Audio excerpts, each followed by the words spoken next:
सोचिए, अगर आप एक कॉकरोच में बदल जाएं तो क्या हो।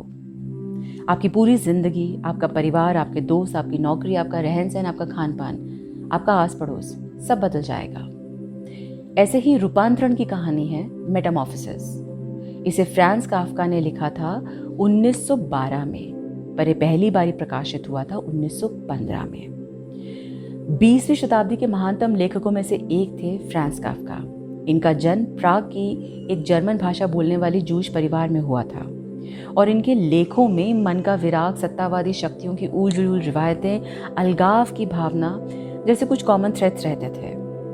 माना जाता है कि उन्होंने खुद की निजी जिंदगी की कुछ झलकियां भी इस कहानी मेटामॉर्फोसिस में उतारी हैं। जैसे कि उनके पिताजी के साथ उनके अच्छे कुछ खास ताल्लुकात नहीं थे, वो अपने पिताजी के प्रेजेंस में अक्सर हकला जाते थे। ऐसे ही इस कहानी में जो हमारा मेन किरदार है वो अपने पिताजी की प्रेजेंस में कुछ अनकंफर्टेबल रहता है। और ये कहानी ग्रेगर साम्सा नाम के एक आदमी के इर्द गिर्द घूमती है, जो कि एक ट्रैवलिंग सेल्समैन होता है जिसे भोर फूटते के साथ ही काम पर निकलना होता है घर से हर रोज। पर एक रात वो सपना लेता है कि वो एक वर्मिन यानी कॉकरोच में तब्दील हो गया है, और जब उसकी आंख खुलती है तो उसे पता चलता है कि ये सपना हकीकत है अब उसकी। वो अपना कमरा देखता है, अब घड़ी की बढ़ती सुइयां देखता है, पर वो कुछ कर नहीं पाता है। उसे अपने ऑफिस का ख्याल तो आता है, पर वो बिस्तर से उठ नहीं पाता है।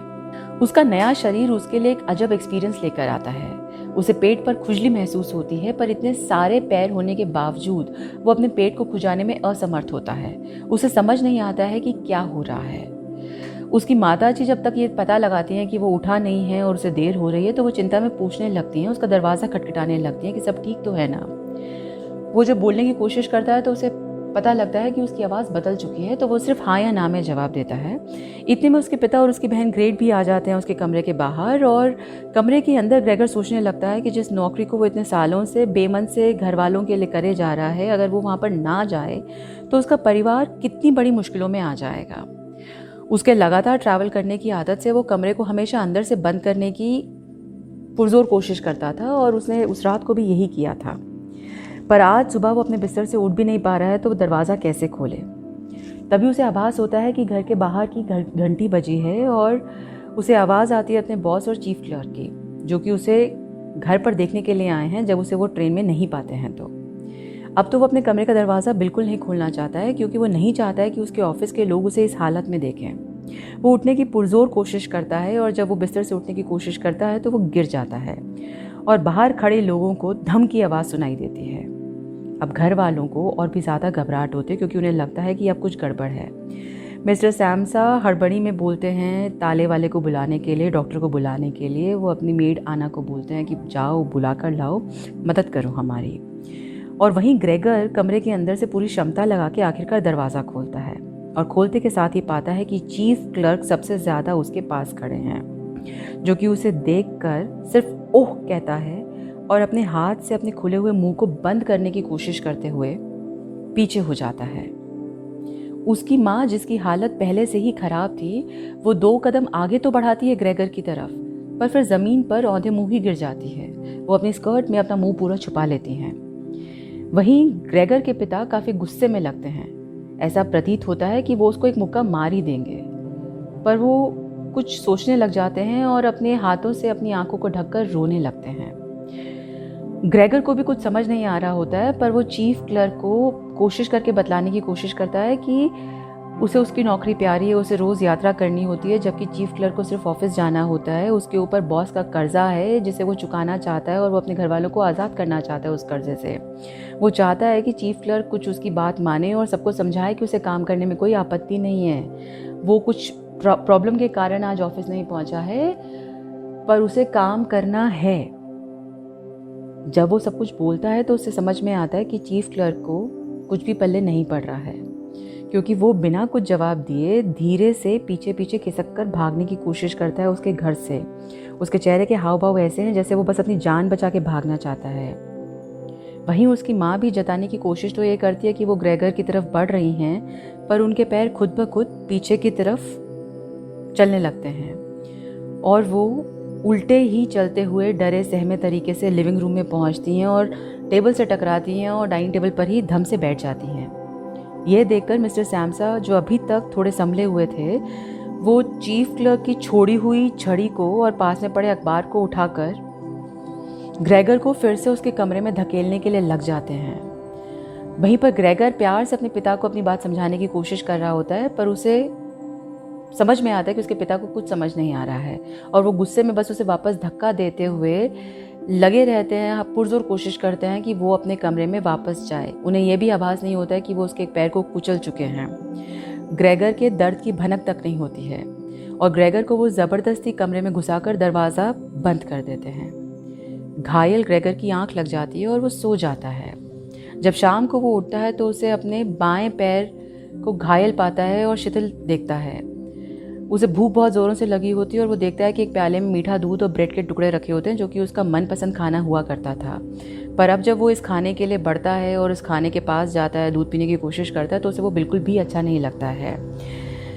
लेकिन वो हर वक्त ये सोच रहा होता है अभी कि वो कैसे शांत रहे ताकि वो अपने घबराए हुए परिजनों की मदद कर पाए। उसे अपनी बहन से आशाएं होती है। उसे लगता है कि उसकी बहन ऐसे वक्त में सबका साथ देगी और उसकी बहन अगले दिन पूरी तैयार होकर भोर फूटने से पहले आती है और देखती है कि उसके कमरे में दूध का कटोरा जैसा था वैसा ही पड़ा है। अब वो कोशिश करती है, वो एक अखबार पे घर का सारा बचा कुचा बेकार खाना लेकर आती है। साथ में वो ऐसा बेकार हुआ चीज़ भी लेके आती है जिसको 2 दिन पहले ग्रेगर ने बोला था यह अब खाने लायक नहीं रहा। और एक पुराने से टूटे फूटे प्याले में वो एक पानी भी लेकर आती है, जिसको देख के ग्रेगर समझ जाता है कि यह प्याला उसके लिए निकाला गया है। वो ये खाना पेट भर के खाता है और उसको जब वो इस खाने की तरफ को बढ़ता है तो उसको रियलाइज़ होता है कि उसका पैर अब ठीक हो गया है। उसे समझ नहीं आता है क्योंकि कुछ दिन पहले उसका हाथ की उंगली एक हल्की सी कटी होती है और उसको वो खरोच अभी तक दर्द देती होती है। पर जबकि सुबह उसका पैर घायल था और शाम तक वो ठीक हो गया है। शायद से ये उसके नए शरीर का कमाल है। ग्रेगर के कमरे में अब कोई भी आना नहीं चाहता है। ग्रेगर के कमरे में उसकी बहन भी काफ़ी संभल के आती है। उसकी बहन पहले तो बताती होती है कि उसने खाना खाया, उसने खाना नहीं खाया, आज उसने एंजॉय किया। वो पुरजोर कोशिश करती है कि घर का बड़ा बचा कुचा खाना लेकर आए ताकि ग्रेगर खाए। पर धीरे धीरे ग्रेगर खाना पीना थोड़ा छोड़ने लग जाता है और बहन का जोश भी कम हो जाता है। शुरुआत में बहन पुरजोर कोशिश करती है कि वो भाई की मदद करे, पर धीरे धीरे उसकी भी दिलचस्पी बदले हुए हालातों से कम हो जाती है अपने भाई के प्रति। ग्रेगर को घर वालों की बातें समझ में आती हैं, पर घर वालों को लगता है कि ग्रेगर उनको नहीं सुन सकता है। दबे स्वरों में घर वाले चिंतित होते हैं कि अब उनका जीवन यापन कैसे चलेगा, अब उन लोगों को काम करना पड़ेगा। उनकी मेड भाग जाती है क्योंकि वो ऐसे घर में काम नहीं करना चाहती है जहाँ पे एक बड़ा सा कॉकरोच रहता है। उनके ज़िंदगी के हालात रातों रात बदल जाते हैं। 2 महीने बीत जाते हैं पर उसकी माँ उसे देखने के लिए नहीं आ पाती है। बहन ही बस बीच बीच में आके खाना देती है और जब माँ कोशिश भी करती है आने की तो उसकी बहन और उसके पिताजी उसको रोक दिया करते हैं। बहन भी अनकंफर्टेबल तो होती है पर उसके पास कोई चारा नहीं होता है और बहन भी पहले देखती होती है कमरे में कि वो कहाँ पर है। तो इसीलिए ग्रेगर कोशिश करता है कि बहन को दुख ना हो, तकलीफ ना हो, तो वो काउच के नीचे घुस जाता है और अपना बचा हुआ हिस्सा एक चादर से छुपा लेता है। 2 महीने के बाद जब उसकी माँ पहली बार ही आती है तो वो रिलीफ होती है। कमरे में नज़रें घुमाते तो वो देखती है कि ग्रेगर काउच के अंदर है, तो वो कोशिश भी नहीं करती उस तरफ देखने की। और अब माँ और बेटी दोनों मिलकर कोशिश करते हैं कि उसके कमरे से फर्नीचर हटा लिया जाए। माँ बोलती हैं कि अगर हम फर्नीचर हटाएंगे तो कहीं ग्रेगर को ये ना लगे कि हमने उस पर सब कुछ ही होप त्याग दिया है, हमने उसे उसके वापस आने की सारी जो उम्मीदें हैं उस पर हमने शायद से मिट्टी डाल दी है।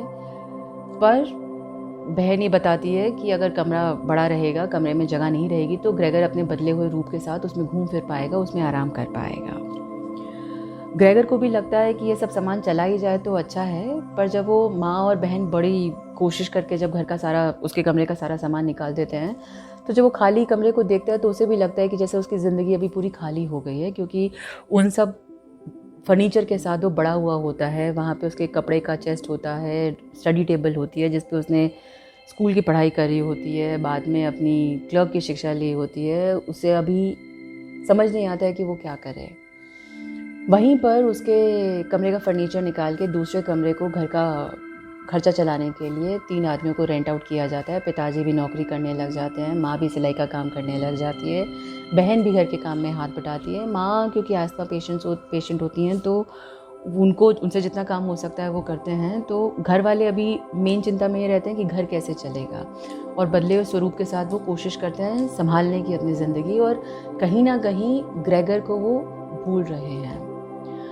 अब जो 3 नए किराएदार आए हैं वो आते हैं घर में डाइनिंग टेबल पे खाना खाने के लिए, और इसका परिवार खाना खाता है किचन के अंदर। फिर उसकी बहन पियानो बजाने लगती है और ये 3 आदमी देखने लगते हैं उसको बजाते हुए। ग्रेगर को कहीं ना कहीं ऐसा लगता है कि जैसे वो उसके बहन को भाव दे रहे हैं, तूल दे रहे हैं, और उसकी बहन भी बजाने में व्यस्त है। वो नहीं देख रही है कि वो 3 मर्द उसको कैसे देख रहे हैं। वो कमरे से बाहर आने की कोशिश करता है। जैसे वो कमरे से बाहर आता है, ये 3 आदमी लपक पड़ते हैं और उसके पिताजी को बोलने लगते हैं कि आपने बताया नहीं कि आपके यहाँ पर ऐसी गंदी कंडीशंस हैं रहने के लिए। अब ऐसे में ग्रेगर वापस जाता है अपने कमरे में, पर उसको समझ नहीं आता कि वो क्या करे।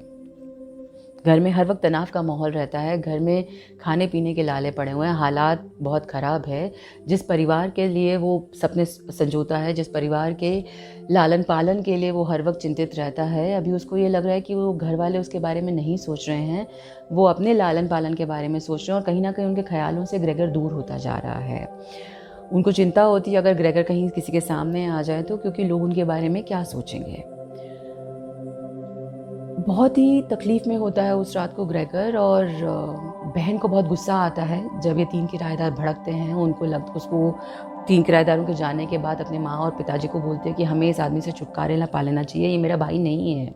अब ये सिर्फ एक कॉकरोच है जिसे समझना चाहिए कि उसे हमें अकेला छोड़ देना चाहिए, इसे हमारी ज़िंदगी से दूर हो जाना चाहिए। अब तो हमने इसके कमरे में भी कचरा वचरा डालना शुरू कर दिया है, क्योंकि ग्रेगर का कमरा कुछ दिनों के बाद सिर्फ स्टोर के जैसे इस्तेमाल होता था। जो चीज़ें घर में अनुपयोगी पाई जाती थी वो उसके कमरे में होती थी। और उसकी बहन बताने की कोशिश करती है कि हम इसे बता रहे हैं, इसको समझ में आना चाहिए कि हमें ये नहीं चाहिए, इसको वहाँ पर रहना चाहिए जहाँ पर और इसके जाति के लोग रहते हैं, कॉकरोच रहते हैं। ग्रेगर का मन दुखी होता है, ग्रेगर बहुत सोचता है, और उस रात वो जब सोता है तो वो रात में मर जाता है। अगले दिन जब घर की मेड बताती है सफाई करते हुए कि अब कॉकरोच मूव नहीं कर रहा है, शायद से वो मर गया है, तो घर वाले अचंभित तो होते हैं पर कहीं ना कहीं खुश भी होते हैं। इतने में 3 किराएदार भी अपने कमरे से आ जाते हैं, जिनको उनके पिताजी धक्के मार के निकाल देते हैं कि तुम निकल जाओ, हमें तुम नहीं चाहिए। धीरे धीरे घर में कुछ टाइम बीतता है और घर में सब कुछ नॉर्मल हो जाता है। उसकी बहन बड़ी हो रही होती है, उसकी शादी की बातें चलती हैं, और घर वाले भूल जाते हैं कि ग्रेगर सामसा हुआ भी करता था। कहानी यहाँ पे ख़त्म हो जाती है। पर फ्रांज काफ्का की जो काबिल तारीफ़ बात है वो ये है कि उन्होंने एक वर्मिन की छवि से, एक कॉकरोच के ज़रिए हम सबको ये बताया है कि इंसानी रिश्ते कितने फ्रैजाइल होते हैं। हम जब तक काम कर रहे होते हैं या जब तक हम उपयोगी होते हैं तब तक तो हमारे आसपास सब होते हैं, पर जिस दिन हमारा उपयोग ख़त्म हो जाता है, जिस दिन हम काम आना बंद हो जाते हैं, उस दिन हमें भुला दिया जाता है। और ऐसा नहीं है कि बस एक ही बंदा काम करता है, हम में से हर कोई कॉकरोच है, और हम में से हर कोई किसी ना किसी को अपनी ज़िंदगी में कॉकरोच बनाता है। ये कहानी सिर्फ 100 पेज की है, इसको पढ़िएगा, क्योंकि जिस खूबसूरती से फ्रांज काफ्का ने इंसानी रिश्तों को दर्शाया है, उनमें आने वाले उतार चढ़ाव को दिखाया है, आपकी एक अलग लेवल की समझ आएगी। आप अपने आसपास की दुनिया को एक अलग नज़रिए से देखेंगे। तो पढ़िएगा ज़रूर।